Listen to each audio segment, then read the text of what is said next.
Hello, everybody. I don't know how to do my intro because it's been like 3 weeks, 2 weeks since the last time I uploaded something. But anyway, I am back to do Haikyuu. I'm so excited because I've been waiting 3 years for this shit to be animated. Oh my god, dude. I got so emotional and teary-eyed just watching it because like seeing it come to life, man, and waiting so long and saying like every fucking week like certain moments that happen in the manga being like, oh my god, this will be so cool animated. I can't wait to see like what they do with this part. And here it is, man.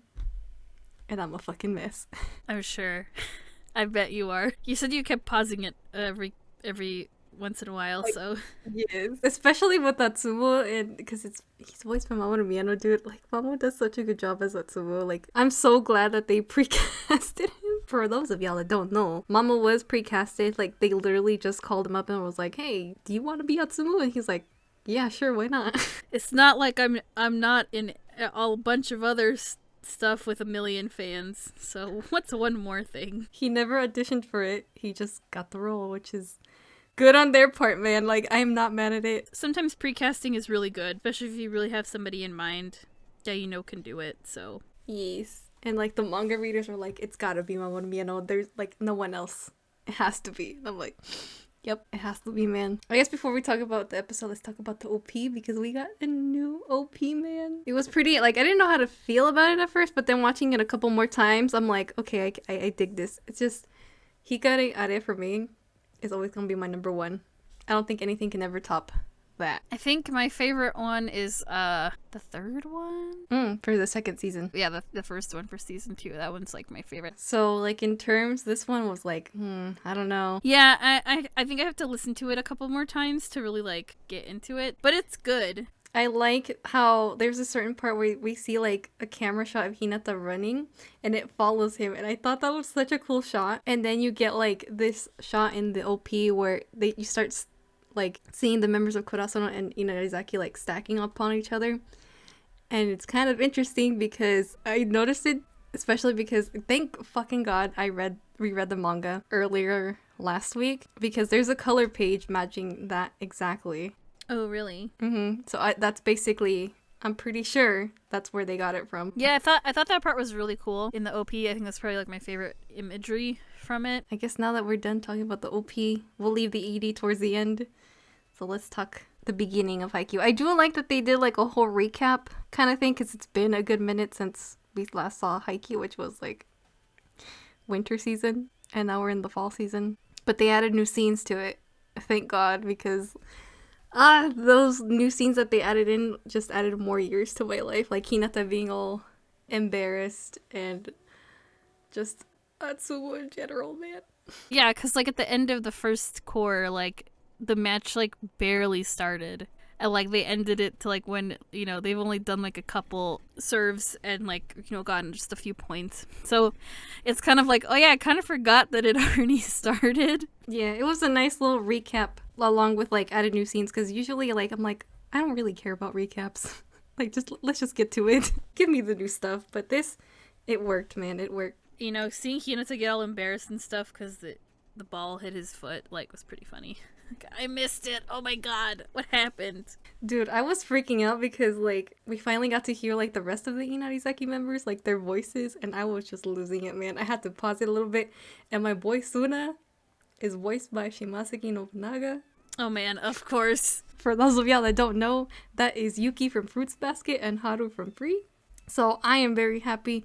And I don't know if anybody caught this, but it's also like, I think it's just like a little side fact. Again, I don't remember because it's been a minute where I saw it. But he's the only one that doesn't speak in the Kansai dialect. But yeah, I'm really excited. Suna is also going to be a really huge character in this match. We also got like in the episode, I'm so glad because a lot of the manga readers were like remembering things wrong. And I was remembering this part wrong too. We got to see, oh gosh, Mika-chan and Sugaru, which is like the Snake Boys. They are such a huge part for this court, and I was like literally like yelling that out for like so long. So if you guys skip the OVAs and don't know who the fuck they are, that's probably why, because y'all skip the OVAs and you probably shouldn't, even though the OVAs like oof, man, But it's okay, they did their best. They're basically gonna comment throughout the whole entire match. That's basically what they're there for, to explain things that, like, kind of will go over your head, or you're like, okay, what was that about? That's what they're there for. That's some Ace of Diamond shit right there. Or we come back to these other characters, like, explaining what's happening. I do love and appreciate all of their, like, little commentaries here and there, especially Hoshimi, because Hoshimi finally got to see Hinata fly. He was pretty, not happy about that. I love how he was like, oh my gosh, is he gonna do a jump floater, or what is he gonna do? Like, he was expecting too much of it. Hinata, and Hinata just did, like, a normal serve. He's like, oh, okay. As soon as he was, like, questioning, like, what's he gonna do? I was like, he's gonna do a regular serve. He's not gonna do something weird, because that's not what Hinata does. He just does he doesn't even do a jump serve. He's just like, boop. I liked the part where, like, they did, like, the fake, where Hinata, instead of saying anything out loud, he says zero tempo, like, in his head, and then he gets surprised that, like, the toss wasn't for him. It was for Daichi instead, and he's just kind of like, oh. Poor Hinata. And everybody was like, it looked like it was going for Hinata, but it wasn't. And I'm like, well, that's just how Kageyama does it, man. That's how they work. He's the greatest decoy. Well, he also told him, like, okay, if you fuck up like that again, because Hinata missed it, like, on purpose. Well, he didn't miss it on purpose, but it was an easy ball that he could have gotten, and he didn't do it. At the beginning, because he was, like, so, like, excited. Which, like, dude, like, I legit was, like, face pumping there. I was like, Hinata. I was like, a little too excited. I was like, that was like the easiest fucking ball. That was the easiest block. Or if not a block, you could have just stepped to the side and hit it up with your arm, with your arm. Like, what the fuck? You missed the ball, stupid. So Kageyama getting mad at him. I was like, yeah, you tell him. And then Hinata has to go and be like, Kageyama, you moron.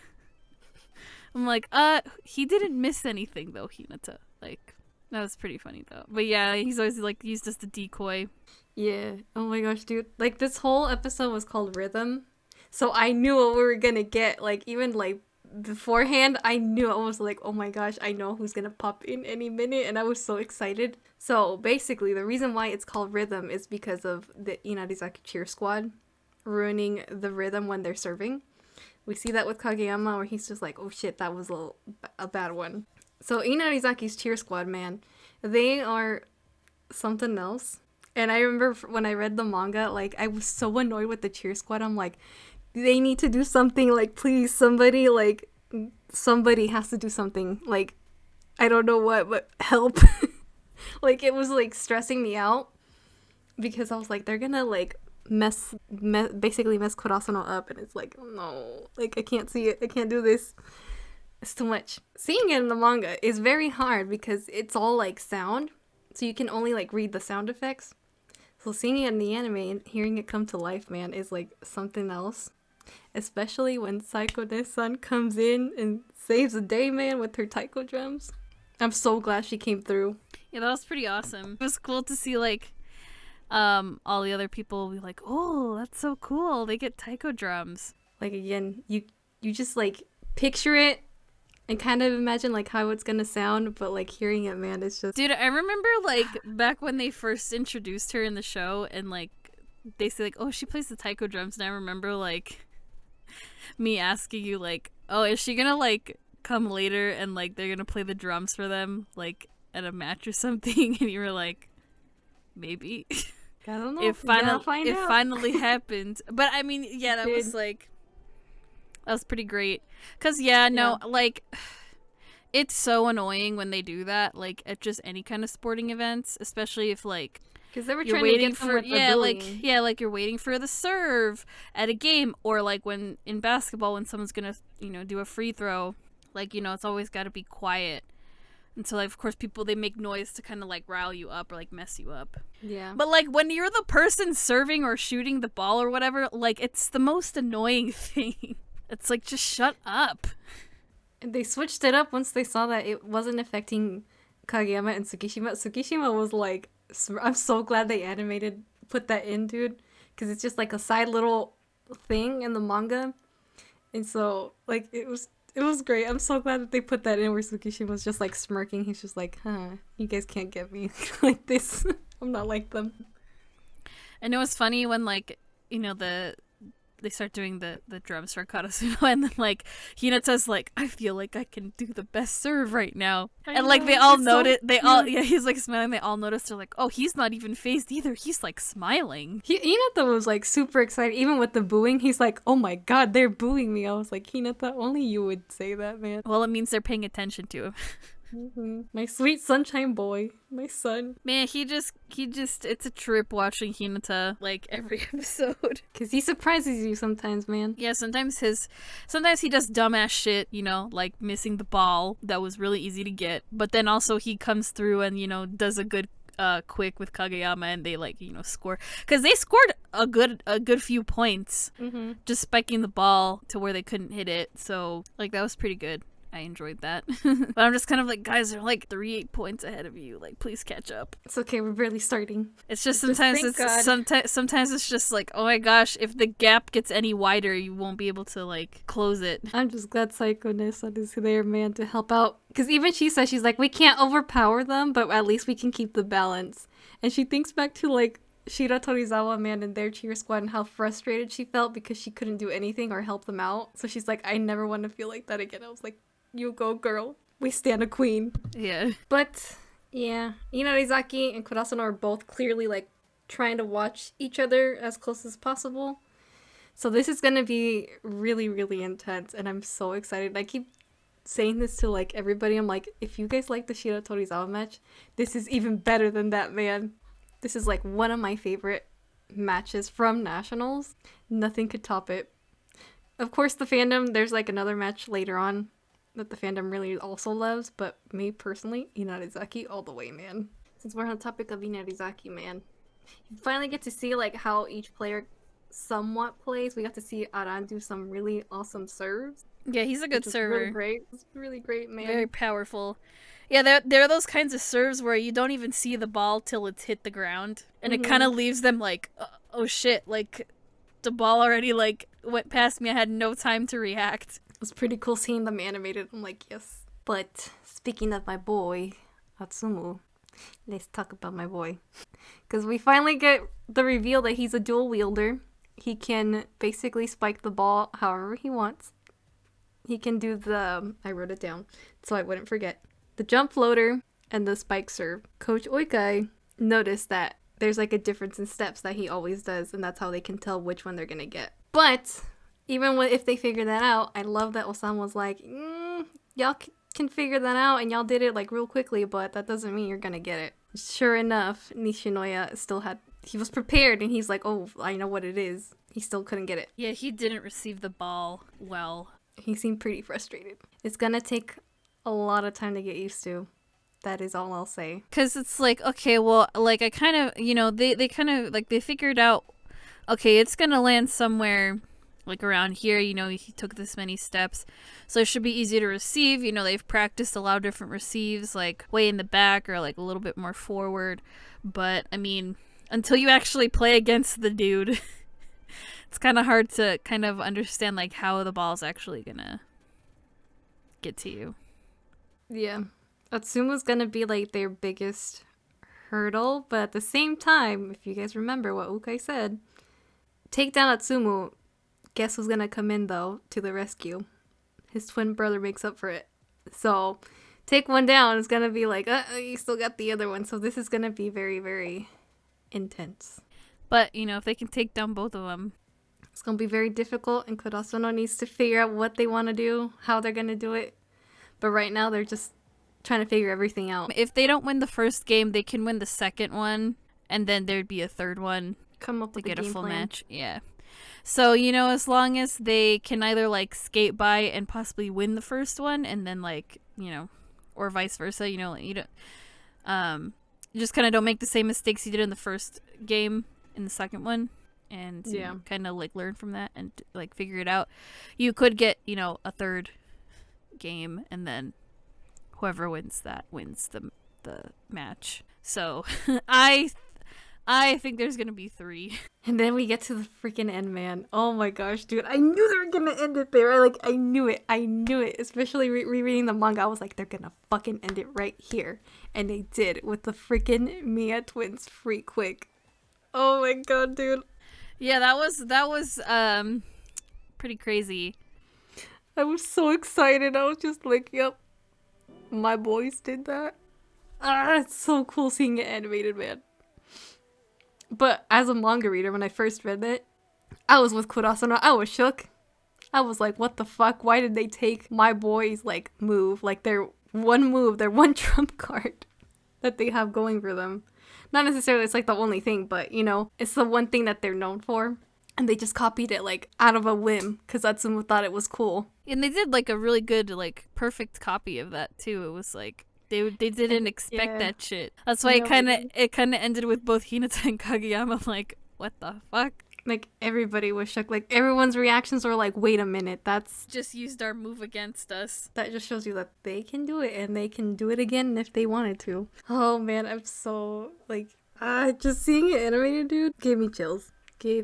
And then Mamo's voice acting here, where he's this position, this timing, this angle, and he's perfection. My boy Mamo did that, man. And then we got to hear the OST that Asami Tachibana previewed on her Twitter, and I was losing my shit. I was oh, this sounds so cool. But then they fucking just left us hanging like that after the quick. Well, you gotta come back for more. They wanna, make sure you come back next week. So I'm excited to see what's gonna happen next. I wonder how they're gonna get over this first hurdle. They just copied, what they do best. So I mean, Karasuno doesn't, they've got other tricks up their sleeves. So I'm hopeful. They do. They haven't used everybody that's on the team yet. So but all I will say is gonna be a big old roller coaster. Lots of emotions. Lots of stuff happening. Way more intense than Shira Torizawa. I don't know how much more I can stress that out, man. Well, I'm excited because the Shira Torizawa match was really stress every day. Yeah, that was stressful to watch. It was very edge of your seat, hold your breath kind of stuff. So I'm sure this is just that, but 100 times. Mm-hmm. And more so. I guess the last thing we should talk about is the ED. It was good. I liked it. The ED was really chill, but also it's such a punch in the gut, man. Yeah, showing the flashback imagery and stuff. It shows all the teams that they defeated, and they're all watching Kurasano the matches and just rooting for them because they're representing them. So it's just, oh man, just had me emotional, man. And the song fits so perfectly. And then just the way that they ended it with Hinata, middle school Hinata, just seeing that volleyball match for the first time, oh my god, dude, just seeing that. Ugh. If y'all want to make some manga readers cry, that's how you make us cry. Just that part alone. But other than that, that's about it. So with that, thanks again, Mia, for joining me. It's been a minute since we last discussed something. I know. It feels like forever, so. It has. Always good to talk. We're going to be talking about A3 later, so when that starts up again. So I'm really excited for that. So y'all should go follow Mia if y'all want. I'm not forcing you guys, but I think y'all should. She's pretty great. Yeah, thanks, man. No problem, man. Gotta hype my friends up, man. Well, with that, I think we're done for the night. So we shall see you guys in the next video. Bye. Bye.